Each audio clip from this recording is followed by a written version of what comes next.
Welcome to the All Things Endurance podcast. I'm your host, Rick Prince, and I'm excited to have on our show today Matt Hanson. Matt is a professional triathlete as well as a professional coach. He is also the lead contributor to our triathlon certification, spoken at our conference. So we have a long relationship. It also doesn't hurt that he's about 20 minutes south of me in Castle Rock, Colorado here. So he's a quasi neighbor. So, Matt, welcome to the show. Yeah, thanks for having me on. Glad it finally worked out. We've been trying to do this for a bit now. Yeah. Well, it's all your fault. I mean, racing Ironmans and world championships, like that should take priority or something over a podcast. I mean, who knew? Yeah, that the end of the year definitely got a little bit busy with the Kona traveling and then coming back and then a quick turnaround to New Zealand with a surgery Yeah, in between. yeah. You had a lot. I should also mention that Matt ended up the year fifth in the overall Ironman Pro Series. So someone who's not just smart but quite quick as well. So Matt, maybe you could tell us a little bit more about your background, both from a professional triathlete standpoint, which most people know about, but maybe not so much on the academic side. So maybe if you could just shine a little bit of light on those two areas. Yeah, for sure. I came to triathlon a little bit by accident.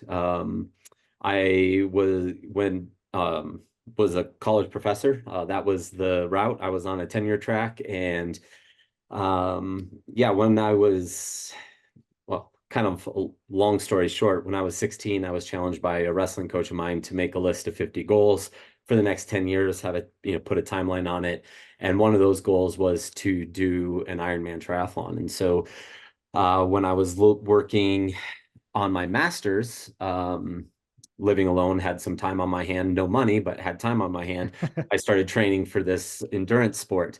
And of course, yeah, that just kind of snowballed. And planned on going to do Ironman Coeur d'Alene in 2011 as my first Ironman. And planned on being one and done. Ended up qualifying for Kona at that race and thought, okay, I've found my lifelong hobby. And so, kind of on that same time, I was finishing up my doctorate and had gone from athletic trainer to teaching and working as an athletic trainer. And then I finished the doctorate, moved into a full-time teaching role, studied the health promotion program at Buena Vista University, which was my alma mater. And my wife had a job there. And so it was a 10-year track position. Again, it was, both my wife and I had a job at the same university.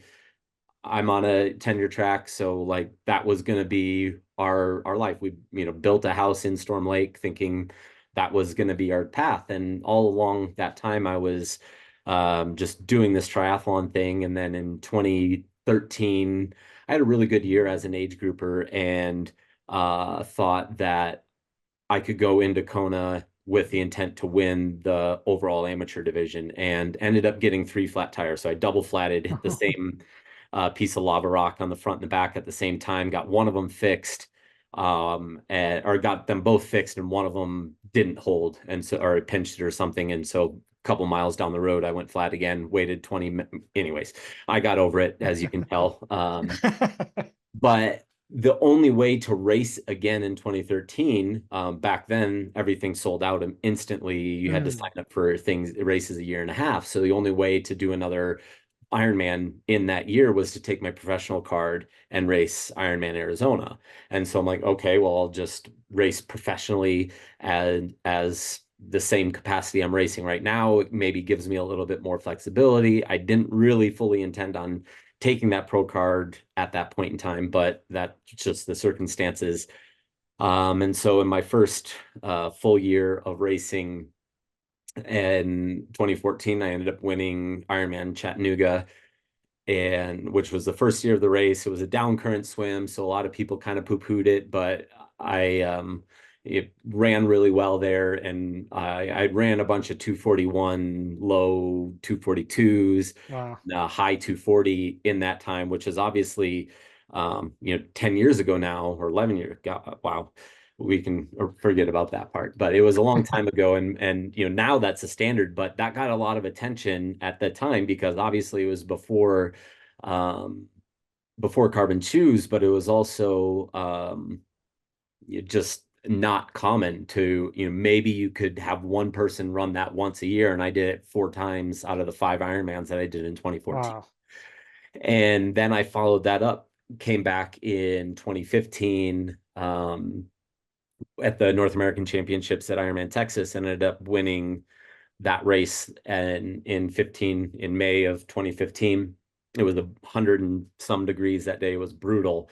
And so I was kind of the last man standing when it was all said and done, and ran pretty well again, despite the heat there.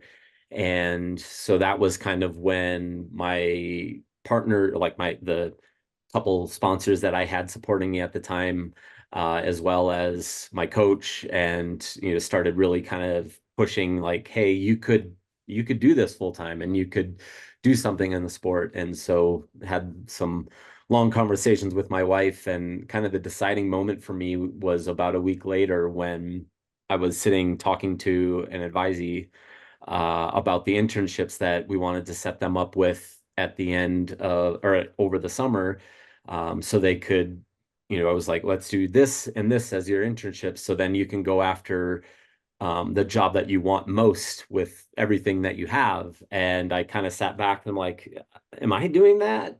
And I kind of Mm. felt a little bit hypocritical because I loved teaching. I didn't love the university politics side of things, and fighting for funding or anything like that. But I enjoyed teaching.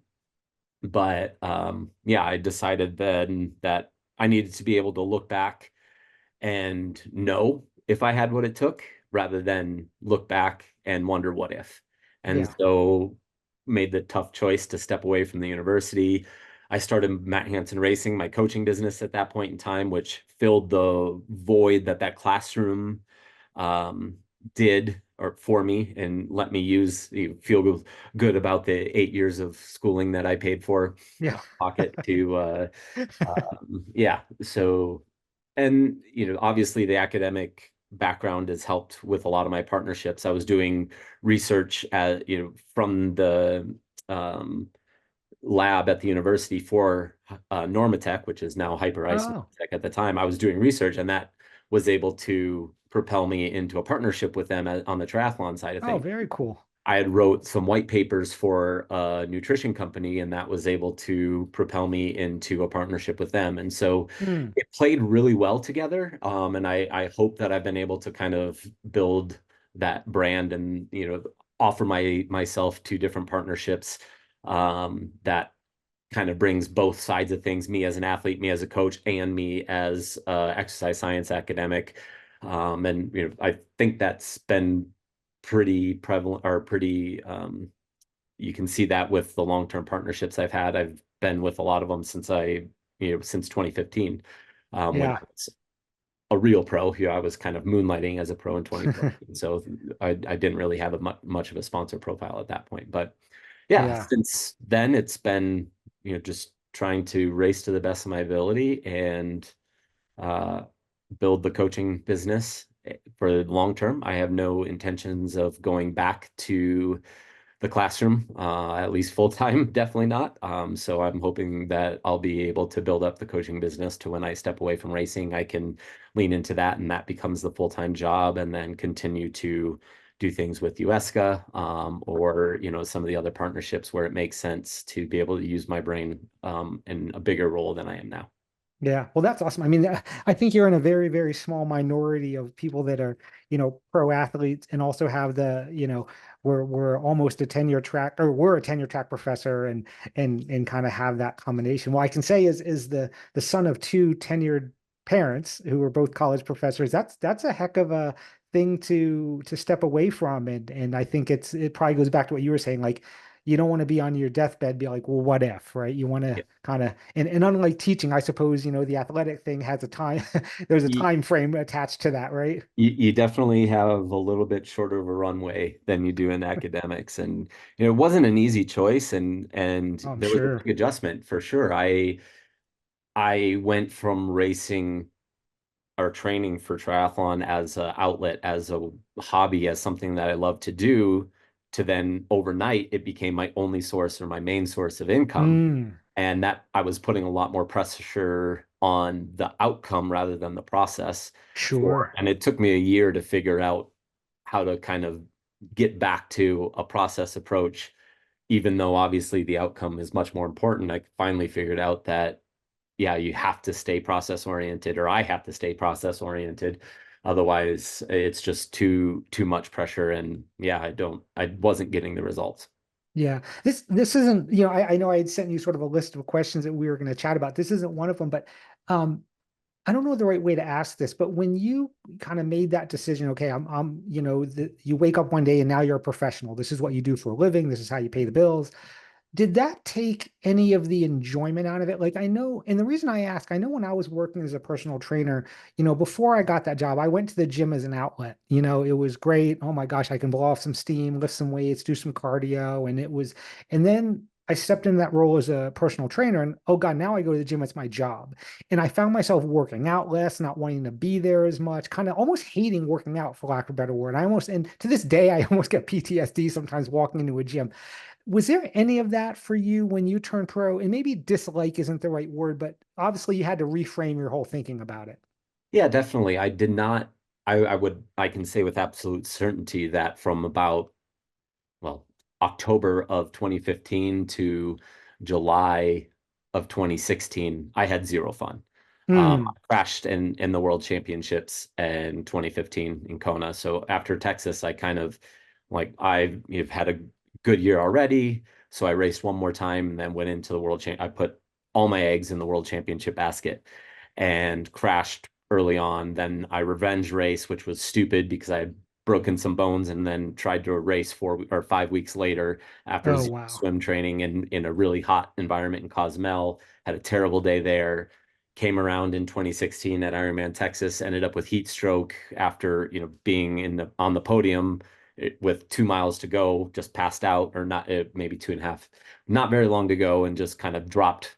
And it was kind of there was a camera on me when I went down, and so it was an embarrassing situation. And then I again tried to revenge race and flew to Cairns and crashed in the pouring rain out there on um, prototype tires that I shouldn't have been racing on in the rain. But yeah, live and learn. But yeah, on that flight home from Cairns, I realized that I needed to figure out how to get back to enjoying it. Hmm. Otherwise, I was probably going to end up single and unemployed because I wasn't fun to be around. Yeah. And I wasn't having fun and I wasn't making any money. Yeah. And so I had a lot of soul searching on that long and uncomfortable flight home, back by the toilets, covered in road rash, and kind of finally came to some conclusions, made a coaching shift, which I switched to Coach Julie, who I'm still with now. So been with her for 9 years now, or this will be the ninth year. And Hmm. the process just got a lot better since then, and I enjoy things a whole lot more. Now, that doesn't mean I love life every single day, Sure. but the good days sure outnumber the bad. That's And awesome. that if that's the case, then I'm still doing something right. Yeah, 100%, 100%. So, I remember watching, years and years ago, sort of what they call it, the iron battle between, Dave Scott and Mark Allen. And obviously training has progressed a lot since then. I'm sure there's still a long way to go where triathlon training can be. But from your opinion, whether it be from those sort of historic times, if you've ever referenced those, but even to when you first started training for triathlon to where we're at today. How has triathlon training changed? And are there any specific things that sort of stick out in your mind how it's evolved? Yeah, if you go back to the Iron Battle days, I mean, race nutrition was non-existent. I mean, Hmm. it was it was almost seen, or in the earliest days of the sport, it was almost seen as cheating if you took in fuel during the racing. Okay.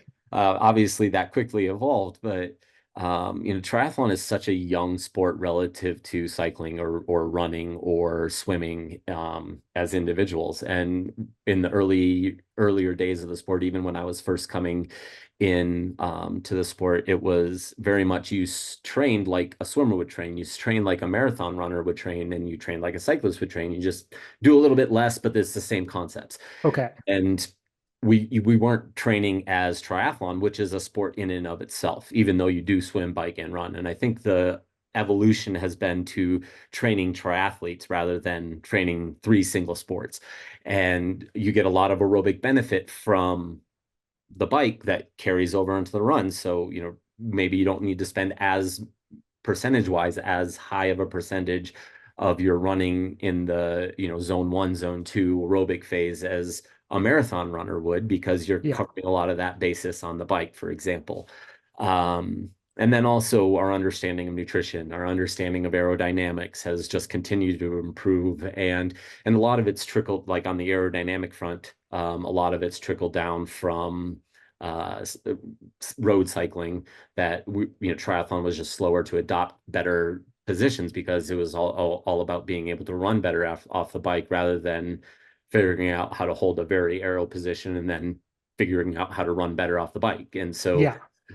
just as our understanding of those concepts have or progressed, and as people start to get more and more aggressive with their training and more and try new things, that kind of starts fads often, but it also, some of those are going to be long-term things. And then on Yeah. the, technology front, carbon shoes and just the foams that are out there, they allow us to obviously run faster on race day, but we recover faster because of that, because that the foam takes a lot of that shock that our quads would have taken, and so we can do more in training, and so those things are allowing us to do more, being smarter about recovery, and yeah, there's just, yeah, the list goes on, and I don't want to Yeah.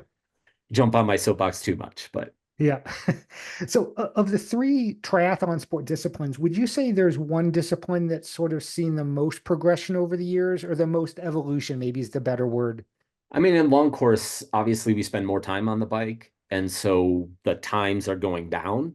Yeah. Percentage wise, maybe it's somewhat similar to the run, but probably not quite. I mean, it's probably more, especially on windier days, or especially on hillier courses, where the high speed downhill descents and things like that, where aerodynamics are going to make a big difference. It's probably more favoring the bike in terms of biggest gains that have been made. But Okay. when I was first coming, I talked about 241s in 2014 being a novelty. Like no one was doing that. Now, if you're not 235, no one blinks at it. It's just Mm, 240 is the commonplace. it's So amazing. yeah, that's changed. Obviously, the swim gets a little bit faster. That kind of seems to go on 4-year cycles. Anytime Okay. after the Interesting. Olympics ends and the ITU guys jump up, then the swim gets that Oh, much faster. And that's been a trend that I've noticed through the 3 Olympic cycles that okay. lived through. Hopefully, I can survive the this one here in 2025. Okay. Um, so putting on your coach hat, you obviously work with a lot of triathletes. You have a lot of coaches under you that work with a lot of triathletes. Have you personally found, or have any of your coaches found, athletes that kind of push back against that sort of the evolution style of triathlon training versus they still want to train, swim like a swimmer, cycle like a bike racer, and train like a marathoner? Yeah, tradition definitely reigns supreme, right? You're breaking, concepts that have been done since the triathlon training Bible came out. That was kind of the first, Right.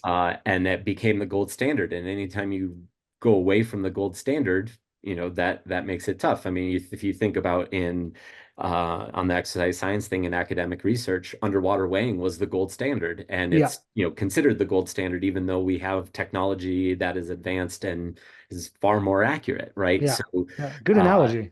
I mean, the triathlon training Bible became the gold standard. And so there's always going to be a group of people that are going to hem and haw about going away from that. If you look at even if we take out triathlon specific, the 3-week build with a 1-week recovery was the standard, or is still considered the standard, even though there's very little research that says that everybody should be doing that. Maybe a 10-day cycle is better for some people. Maybe, like myself, I don't have proper recovery weeks scheduled in. It's as long as you're changing the stimulus. So I might be working zone 5, and then in 4 to 5 weeks later, when my body's fully adapted to that, I go zone 4, Yeah. or have a bike push and then a run push. So maybe I'll never take a true recovery week until we start to taper. But 3-1 is what was written about in the triathlon training Bible, and it's what the early, so that's what should be normal, and that's what you should do. And so if you don't do that, then you spend a lot more time as a coach explaining why you're not doing it and Yeah. getting buy-in. Because if the athlete doesn't believe in your program, it doesn't matter how good it is, because they have Yeah. to be on the start line believing that they've done everything possible to be successful. Otherwise, it doesn't matter what you wrote. Yeah. So it takes a lot more time, but I really believe that it's the right way to do it. Yeah, that's a great point. So, I mean, would you say that then you, as well as your coaches, spend probably um, certainly much higher percentage educating the clients on why you do what you do than, say, perhaps other coaches, just because you're fighting against that tradition so much? Yeah, definitely. And it's kind of funny if you look at any other professional sport or any other sport, in what like the athlete has almost zero say in what they do for training. They just do Yeah, what they're told, right? right. But we're working with type A adults who want control and want to know everything. And Yeah, so it takes a lot more discussion and a lot more um, understanding on their part to buy in. And that's fine. yeah, Like that's part of knowing your audience. But yeah, you yeah, can't, if you're going to coach what I believe is the right way and really try to figure out the individual, how they adapt, rather than just applying the same principles to every single athlete and expecting every single athlete to identify or to adapt the exact same way. You're going to have to spend, it's more time consuming to do it that way. And it just, from my job writing the program, because I have to spend a lot more time analyzing the data, and it's more time consuming to do the same thing because you have to convince the athlete that it's right, but that's right, the right way to do it. Like yeah. that's what I would want my coach to do, so that's what I'm going to do as a coach. Yeah, 100%, 100%. So I know you already mentioned things like the carbon shoes and things of that nature. Maybe aside from that, what are some of the other biggest changes in the sport of triathlon that you've seen evolve? Again, maybe even if we take it back to the days of the Iron Battle with Dave Scott and Mark Allen, what are some of the biggest evolutions you've seen in the sport? Maybe with specific to training and technology. Maybe if we kind of cover both those areas. Yeah, I mean, the biggest change I would say is the amount of carbohydrate that we're taking in an hour. Okay. It was 25 or 100 calories an hour, and then it was 200 calories an hour. Now the elite athletes are 500 calories an hour. A couple of them in Kona were trying to push 650 an hour. Wow. And one couple were more successful than others, and some were puking on the side of the road and others were on the podium. So Yeah. but the way that our sports nutrition is being, the better sports nutrition products are being designed is with speed of absorption and osmolality in mind. And so, I think that's probably the biggest contribution to overall performance gains is being Okay. able to learning how to train the body to handle proper race nutrition. Okay. I think that's where the gains have been. That's where the gains are going to continue to be. Okay. Or Interesting. there's still room to improve there, both on training the body to handle what's currently out there in terms of products, but also on product delivery. And yeah, Yeah, it's really interesting you say that. On the cycling side of things, specifically in the Tour de France, with these guys now like Jonas Vingegaard and Tadej Pogacar, they're putting out these insane wattage numbers. They're going over these climbs faster than ever before, and because of the Lance Armstrong era, inevitably it's these guys are all doping, yeah, right?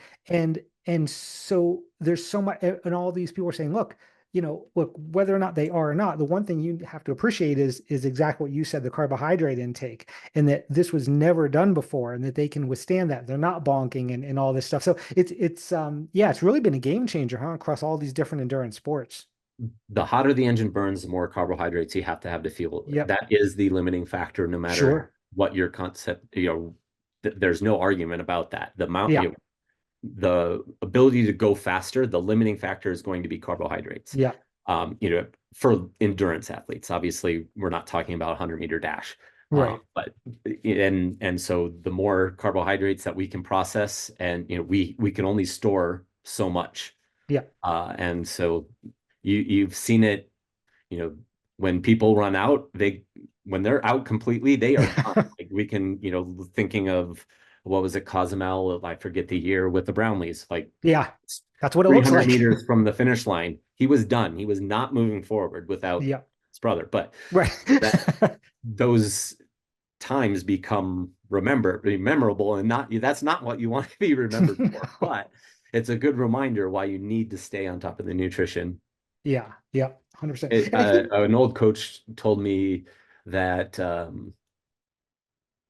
endurance racing is managed bankruptcy. You're gonna go bankrupt. You just want it to be at the finish line rather than 5 miles before. And that's a you've seen great it when people go bankrupt 5 miles before. that's a great quote, or whatever you want to call it. I think that's so, well, it's so accurate. It's just the I mean, absolute even the truth. Olympics this year, like Hayden was just there and he ran out. Yep. Yep. Um, yeah, no, it's incredible. And I think, especially with triathlon, where, you have the bike and the disc wheels and the carbon fiber, and you got the carbon fiber shoes and running, it's so easy to be drawn to the shiny new objects, especially when it's cool as hell, like some new fancy racing bike.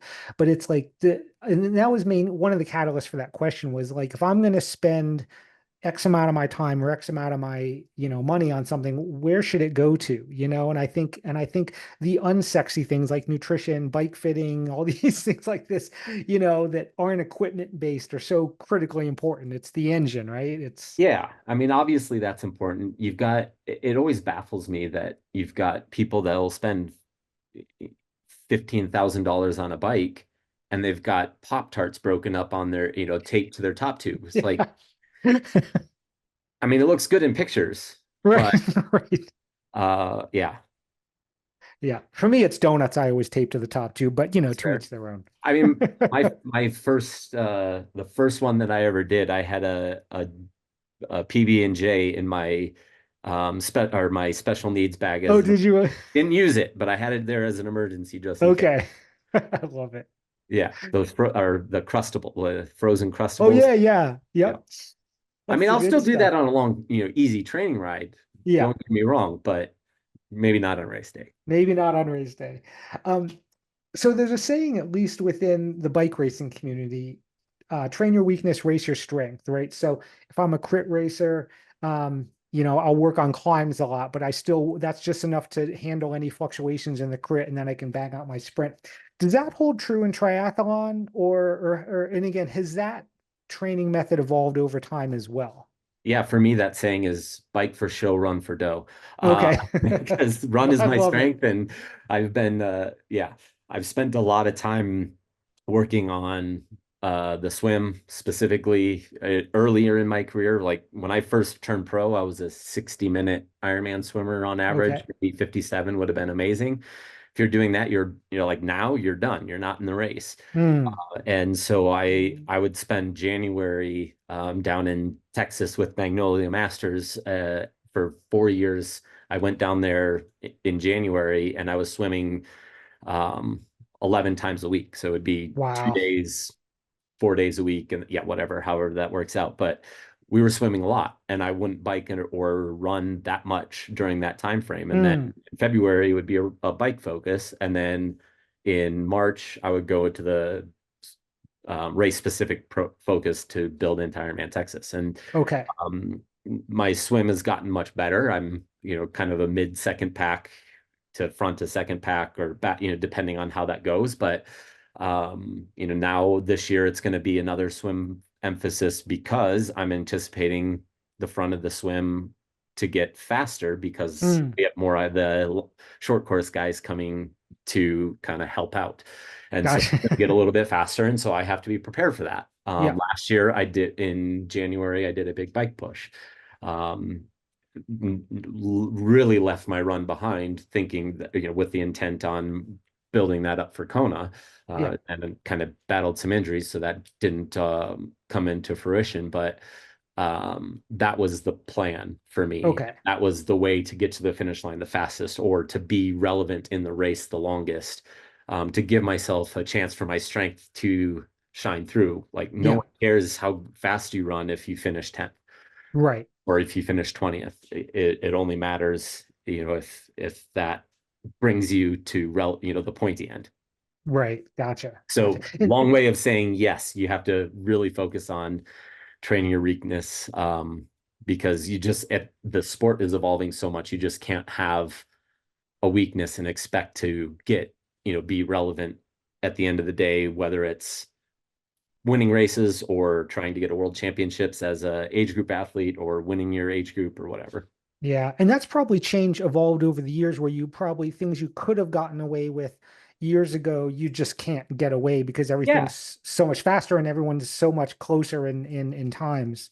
In 2015, I think at Ironman Texas, I got off the bike 22 minutes down from the lead. And Wow.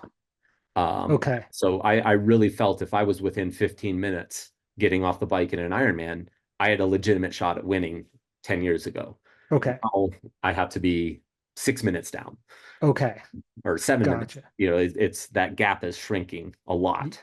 Yeah, so I mean that halved it, maybe even more, Yeah. right? With that leeway that you would give yourself. Yeah, that's incredible. I mean, I look at the times, that what any of you guys are doing in Ironmans, and I just I literally can't comprehend it. It's just it's insane. It's Yeah, insane. going sub 8 in 2015 was, I think it had been done 3 or 4 times.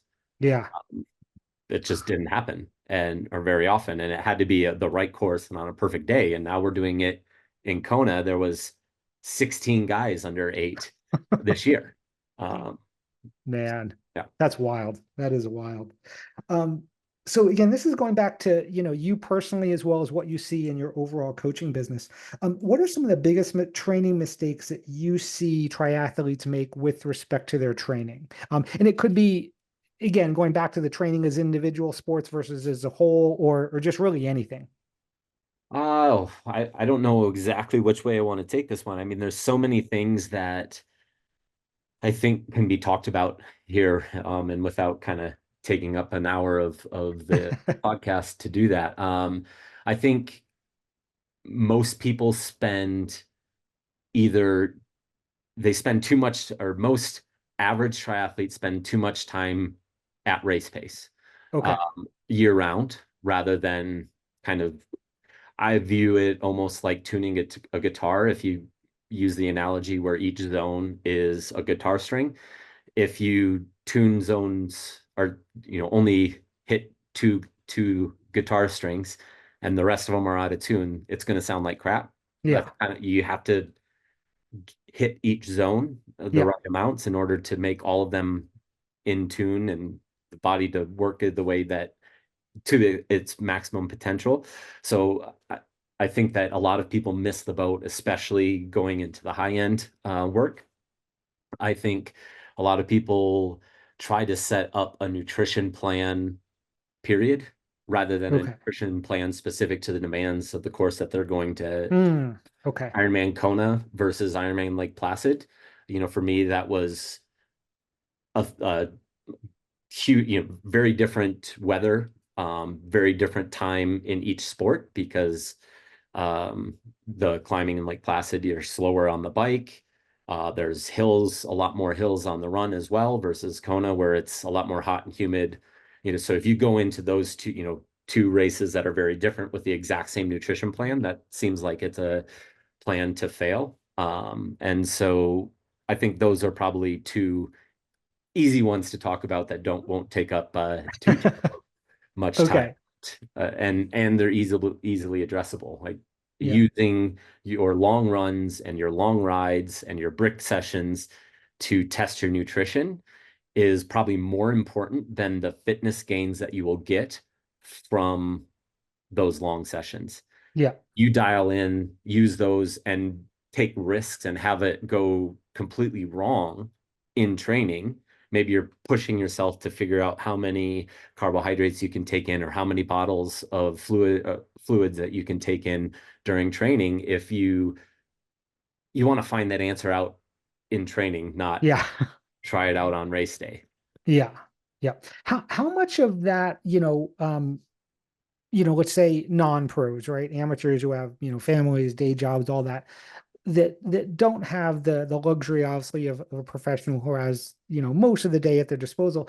How much of that like intensity they train too hard do you think is that they're, even if they might understand the physiology behind, lower heart rate, aerobic base or whatever, they just go out there and just crush it every single session, zone three, zone four, zone a million.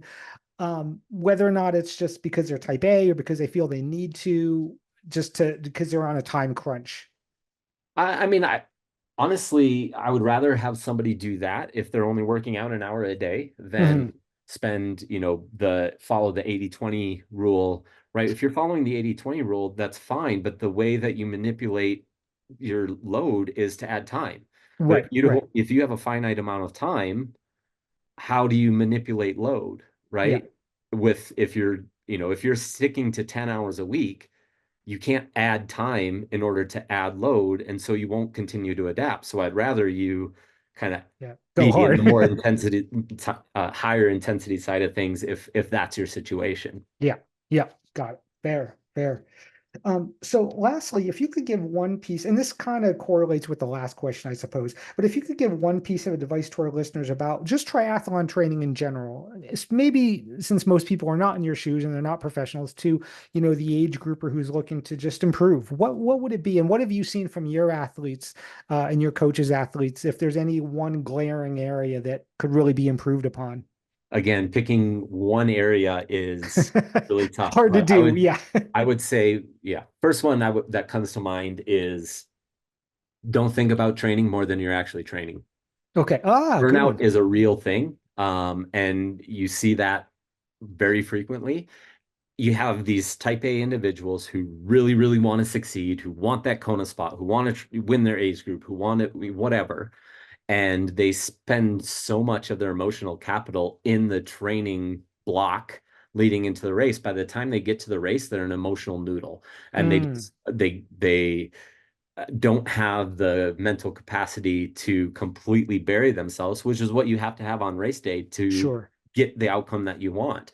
And so, like, I always tell the athletes that I'm working with is my job is to stress about your training. Your job is to execute your training. Got it. And if you're spending, you're working, you've got family, you've got all these other things that are taking your emotional capital. If you're spending all of your free time stressing about your next training session or how the last 10 weeks of training went, you're not ever recovering. Yeah. And that's going to take a toll at some point. Even if you get away with it, it's going to shorten um, your time in the sport because you can't continue that forever.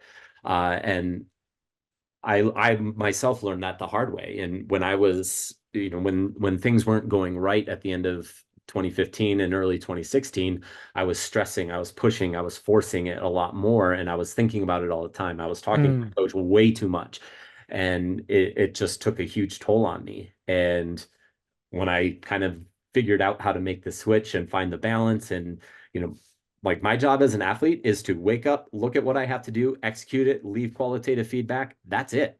I, yeah. I try to think about I'll have a conversation with my coaches early on in the build and say, these are the goals. How are we going to get there? They tell me, their ideas, everything. So I'm very involved in the process, but the day to day, that's not my job. I'm an athlete. Yeah. Otherwise, what do I have that coach for? And, Yeah. that's been tough for me a little bit, but that's why I don't coach myself is so, I can use that side of my brain to help others. And that way it's not all me all the time. Yeah, that's it. I think of all the things you said, I think that is such a great takeaway because I do get those questions like, okay, if I'm a coach, why do I need a coach? And here's someone who has a degree, a doctorate in exercise physiology, who's a professional athlete, who has a coach, right? And it's for that primary reason when you can kind of keep that distinction there. Yeah, I mean, I went to Julie for a very specific reason. She was a D1 college swimmer, Yeah, right? She has a great swim squad. And she was a beast on the bike. She still yeah, is. yeah, And that was what made this a good fit was because Sure. she filled in the gaps that I needed as an athlete. Like I have people to swim with. I have somebody who knows how to train, specifically with the swim. Yeah. And, obviously she's done a great job with my global program. But I have zero say in the swim training. Yeah. I'll be much more, it's much more of a conversation on the bike and much more of a conversation on the run in terms of how we want to structure out the build. But in swim, it's like, whatever, Yeah. I Yeah. need you for that. I Uh, love that. so yeah. I love that. And I would imagine too is knowing that so many type A people take up these endurance sports, especially triathlon, um, that that's a big issue where it's just this, because I feel like type A people, they become fixated on something, whatever it may or may not be, their career, their hobby, and it's just 110%. I mean, it's let me ask you this, I guess, as a coach, do you ever um suggest, maybe is the right word, that they seek out like even a sports psychologist to help them? Because I feel like it is such a barrier for just people cannot shut off their brain. It's just like a one track mind. This is 24/7. Yeah, you have to be very tactical on how you Yes, that approach one that especially. because but there's a lot of I see red flags, and I've been coaching for a while now, and the there's a lot of repeated behaviors that you see over and over again, Yep. and um, hopefully they're amenable to the discussions, and it's not like you can tell them, hey, you've got to shut off your brain. And a type A person that's been thinking this way for their entire life is going to just immediately do that, Yeah. right? It takes it's a process. And, Yeah. maybe it starts with, hey, this is the fourth time you've texted me at 10 o'clock at night. When are you actually sleeping? You're not thinking about like, Yeah. it's a long, it's not just a hey stop thinking about it or Yeah. hey go talk to somebody else like I'm in I'm definitely involved with the process Yeah. of what do we need to do to allow you to give that stress to me. You hired me to handle this stress for you, Yeah. right? So what can you do to allow me, do I need to communicate better? Do I need to, to get the buy-in? Do you not trust the program?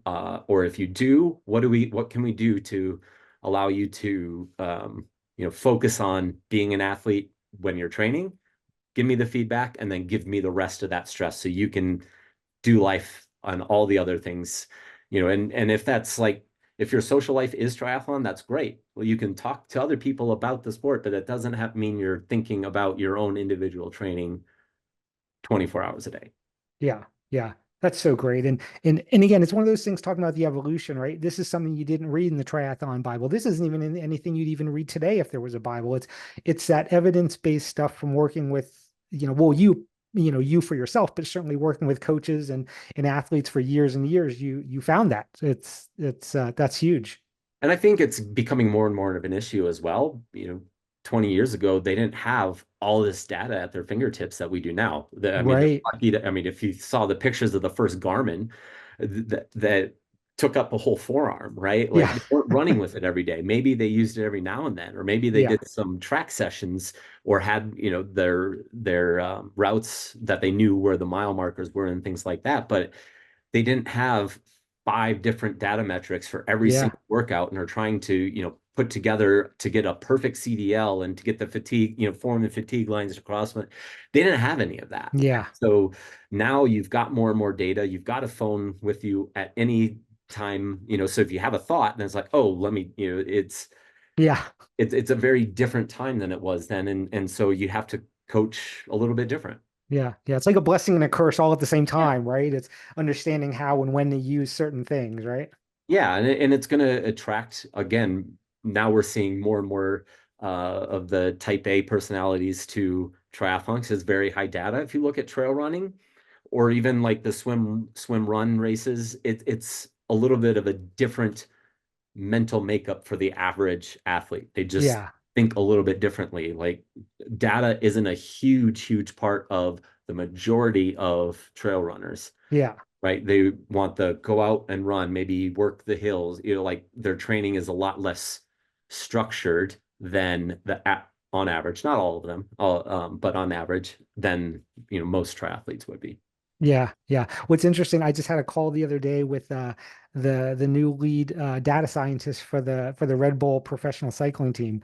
And it's like that's his job. Is he's a data scientist, it's correlating data, it's making sense of it. But to your point, he's doing all that so that the riders aren't hopefully trying to do that mental math, in their head. And he's, like you said, the stress is on him to figure all these things out, and then the sports performance team to execute on it versus being inside the rider's head, right? Yeah, and honestly, we've had many discussions about AI and how it's Yeah, going to affect coaching. One right now, I think it can provide access with some of the programming that are out there now, where people who may not be able to afford a coach can pay, a coaching platform a much lower amount for an AI program that will certainly help them get to the finish line. But I think sure. in the future, it's really going to help elite level coaches scrub the data. Whereas before we Yeah. were looking at power to heart rate. Now we're adding power, heart rate, blood glucose, HRV. I've got a position sensor that I can see the angle. So now I can look at, arrow position of really being tucked versus not quite so tucked, and look Yeah. at, have that measured. So we're just adding more and more. And I think AI will evolve to allow or give us the opportunity as coaches to scrub more and more data and make sense of more and more of these data points, and Yeah. hopefully allow again the athletes to spend less time thinking about it, and us to again make the sense of the data that's available to us. Yeah. Yep. Yeah. It's definitely an expanding field. That is for sure. Well, Matt, thank you so much for being on this podcast. I think, just because we know each other personally, I know how much you bring to the table. So I'm sure hopefully, your bandwidth allowing, we can do something like this again and maybe chat Sure. about a different topic. So as Matt alluded to when he was talking, feel free to go to matthansonracing.com to check out his website. If any of our listeners are interested in a certification, especially the triathlon certification that Matt contributed to, you can use code ATE75 for a $75 discount. All right. Well, Matt, thank you so much. And I hope you have a great, what's sort of the rest of your transition season. Sounds like it's a short one this year before you get back into competition. And I look forward to chatting with you again soon. Thank you very much. All right. Thank you so much, Matt.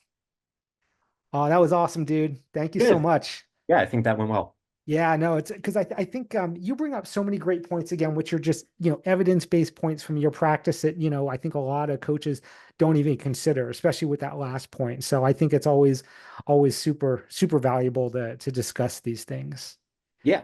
Yeah. That's Awesome. great. I enjoyed it. I think we covered a lot. We did.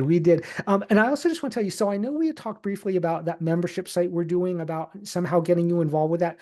We are doing it. We're hopefully going to launch it in March. We're Okay. sort of within the next couple weeks, we're figuring out exactly what the different areas are, how it's going to look. So once we get that done, if you're again schedule allowing, maybe we can hook up again for lunch or Yep. something. I mean, I'd like to hook up for lunch regardless, just to, Yep. chat. And then we can, yeah, chat about that and some other potential things and go from there. Yeah. Awesome. Just let me know when that's sketched out, and Yeah. happy to connect and see how I can help. Will do, man. All right. Well, thank you so much, man. I appreciate the time. Give my best to Ashley. Glad Will to hear do. the little one is walking or kind of walking. Yeah. Yeah. And we'll chat soon, man. All right. Talk to you later. All right, you got it, Matt. Yep. Bye bye. Yep. Bye-bye.